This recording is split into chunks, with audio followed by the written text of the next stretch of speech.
have been some studies that have come out that are showing a surge in entrepreneurship. We saw a surge in towards the end of 2020.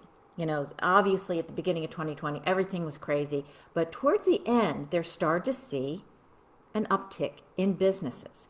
And so a recent study came out in January. It found that we had, in the U.S. Census Bureau, it recorded 5.4 million new business applications were filed in 2021.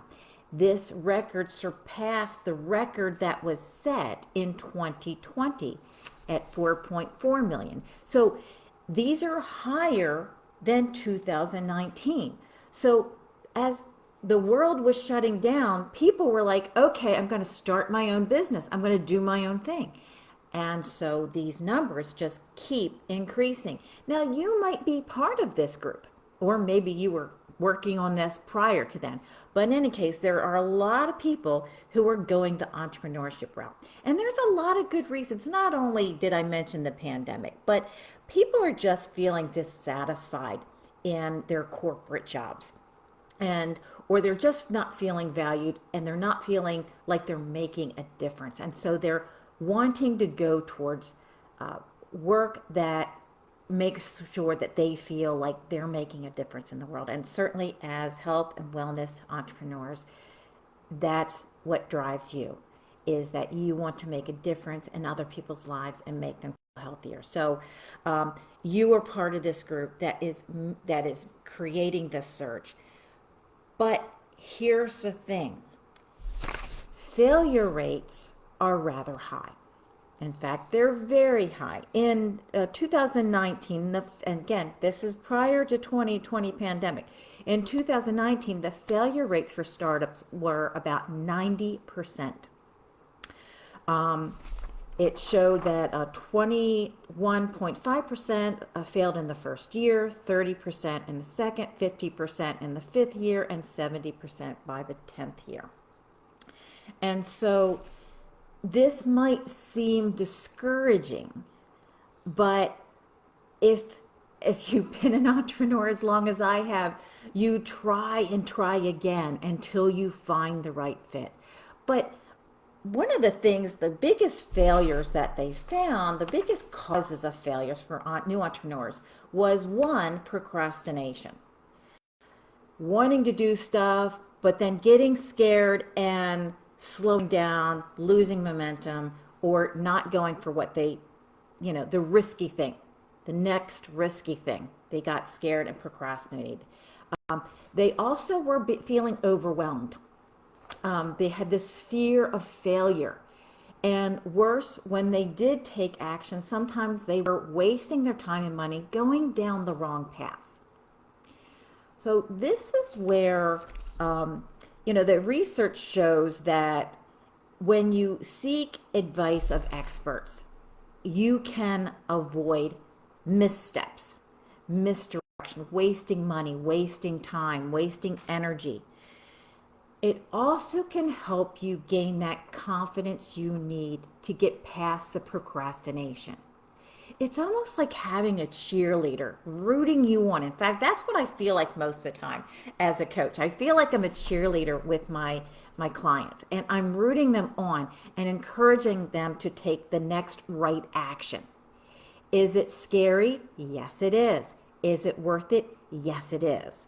So I know this by living it, and I mentor my clients to go and take the next big action that they need to take.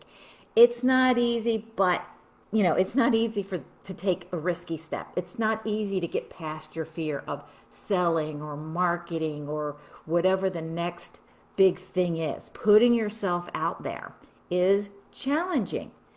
But when you have a mentor, a coach guiding you, encouraging you, and letting you know, yes, you are heading in the right direction, or no, don't go down that path. Here, let me guide you and steer you in the right direction, then it is so much easier. Your levels of success are much, much greater. And that is what this study found, that if people had, entrepreneurs had a coach, had an advisor or a mentor, that they were way, way more likely to succeed than if they didn't have a mentor. I look back, and many times Jeff and I, we're the owners of Natural Zing, and we wished we had had a coach early on. We made so many mistakes. We have so many bumps and bruises of making missteps and going in the wrong direction. And, we know if we had invested in a coach, we would have grown much faster and, wouldn't have lost money on certain things. So I mention that because I'm here for you, and that's something that I offer. I'm going to mention something towards the end that is new coming up, so bear with me. So I also want to talk about in this another study, it talked about what are the most important skills for a successful entrepreneur. Okay, so there's of course no magic formula, okay, but there are clues, and what they found that people who have mastered success have the following skills. They have good and effective communication. They're able to sell both themselves and their services or products. And why do I say themselves? Because sometimes you are the expert and you're selling yourself, but also if you are selling products, oftentimes you have to get financing or investors or partners, and you need to be able to sell yourself as a key component of your business. And or maybe you're selling your business eventually, maybe an exit strategy. So in any case, you have to be able to be good at selling, and you also have to have strong focus. And what I mean there is there's lots of distractions, and lots of things will, they call it the shiny object syndrome. And so they can take you off focus. But if you're clear on your goals and what you want to achieve, you will stay the course. You will drive towards that goal and not have other things distract you. You are on a mission and you will get to that goal if you stay focused. So that is another key skill that they have. Let me see if I missed anything. Oh, an eagerness to learn, to be flexible, and to make a plan. So those are the skill sets needed. And, eagerness to learn. This is so important. I know sometimes when I work, I have my sales calls with prospects. If I can tell that a prospect that I'm talking to just doesn't want to learn, they think they know everything, and they don't want to, hear another opinion or even consider a different perspective, then that's not somebody I want to work with. It's going to be too much of a battle. So so eagerness to learn is part of entrepreneurship. You always have to be like, okay, how can I enhance this? How can I change? How can I adjust? And we certainly learned that in 2020. You have to adjust, modify, adapt to whatever the situation is. And that's entrepreneurship. It's not just 2020. That is entrepreneurship. You're constantly adapting. Another key area is understanding your customer. I drill this into my students and my clients constantly. Understanding your customer, your clients, and what their needs are. Because you might have to change what you're offering to meet their needs. The market will change. It always changes. And you have to adapt. And that's how you first have to understand who they are so you can launch. But you have to stay connected to them because they will change over time. And you need to adapt so you can scale and change what you're doing. That's how you stay in business. So I said I was going to mention something that I was doing.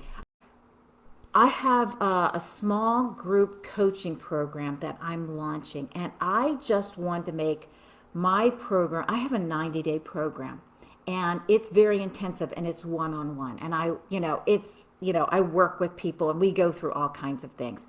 But it's a little bit more costly, and some people either are not ready to make that emotional commitment, or they're not ready to make that kind of financial commitment.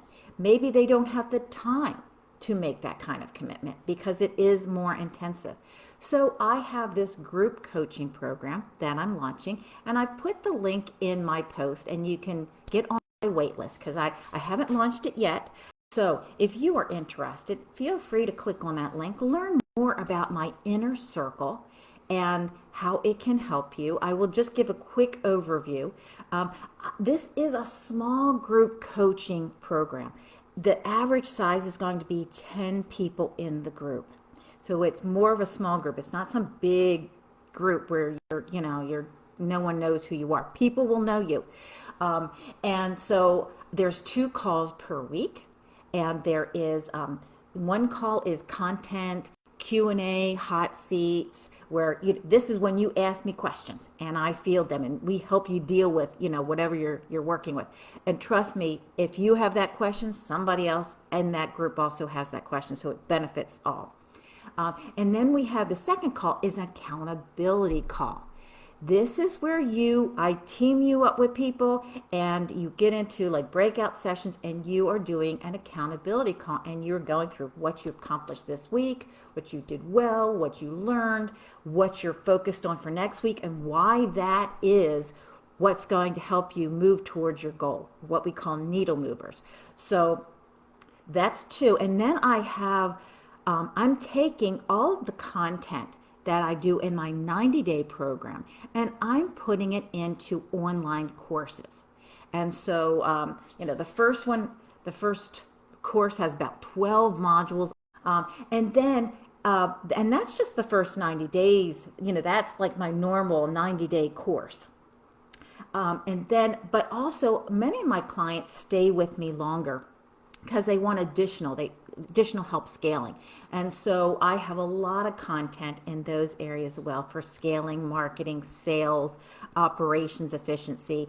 There's a lot of things that I do with my clients that I've been teaching for a while. I have worksheets, and some of the stuff I even already have recorded. So I will then be adding that to all of the courses that will be available to you in the inner circle. So if you are interested in that, if you are ready to launch, then I recommend that you click on the link in the post and learn more about my inner circle. Please sign up for the wait list so you get more information as it comes out.